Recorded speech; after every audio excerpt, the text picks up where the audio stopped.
নমস্কার সকলকে বন্ধুরা, আজকের এই ভিডিওতে আমি তোমাদের সাথে সিপিএল এর 11 নম্বর ম্যাচটির ব্যাপারে আলোচনা করব, যেখানে সিপিএল এর 11 নম্বর ম্যাচটিতে মুখোমুখি হতে চলেছে ST Kitts and Nevis Patriots team এবং Antigua and Barbuda Falcon team, যেখানে এই দুটি টিমের মধ্যেই প্রথম ম্যাচটি হয়েছিল এবছরের সিপিএল এর।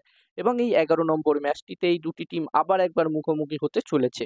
এবং আজকের এই ভিডিওতে এই ম্যাচটির টস প্রেডিকশন, ম্যাচ প্রেডিকশন আমি তোমাদের সকলের সাথে শেয়ার করার চেষ্টা করব। তোমরা কিন্তু স্কিপ করো না, ভিডিওটাকে পুরো ভিডিওটা দেখো।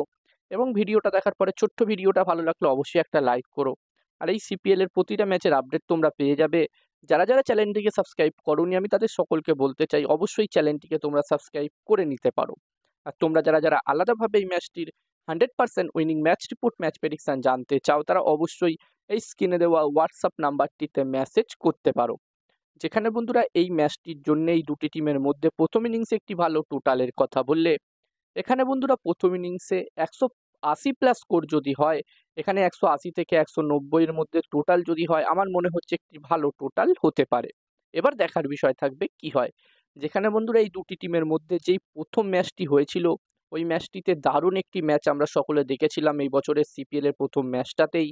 যেখানে ওই ম্যাচটিতে Antigua and Barbuda Falcon team প্রথমে ব্যাটিং করে 163 রান করেছিল, এবং এই রানটি যখন ST Kitts and Nevis Patriots team chase করতে নামে, তারা কিন্তু এই ম্যাচটি একদম শেষ বলে গিয়ে জেতে, 20 নম্বর ওভারে গিয়ে 20 নম্বর ওভারের শেষ বলে গিয়ে জেতে, এবং তারা ম্যাচটি জেতে মাত্র 1 উইকেটে। মানে ম্যাচটি কিন্তু দারুণ একটি ম্যাচ আমরা দেখেছিলাম। তো এখানে আমরা আশা করব যে এই 11 নম্বর ম্যাচটি তো আমরা এই দুটি টিমের মধ্যে আরও একটি এরকম ম্যাচ যেন দেখতে পাই। এবার দেখার বিষয় থাকবে কি হয়। আর বন্ধুরা, যেখানে এই দুটি টিমের এখনো পর্যন্ত পারফরমেন্স নিয়ে যদি আমি কথা বলি, তো এই দুটি টিমই অলরেডি 5টা করে ম্যাচ তারা খেলে নিয়েছে, এবং এই দুটি টিমই 5টা ম্যাচের মধ্যে একটা একটা করে ম্যাচ জিতেছে এবং 4টে করে ম্যাচ হেরেছে। এবং বন্ধুরা, এখান থেকে এই দুটি টিমই কিন্তু অবশ্যই চাইবে তাদের যে আর 5টা ম্যাচ বাকি আছে, এই ম্যাচটা নিয়ে গ্রুপ স্টেজে 5টা ম্যাচ বাকি আছে, সেই 5টা ম্যাচই জিতে এখান থেকে কোয়ালিফাই করতে প্লে অফসে।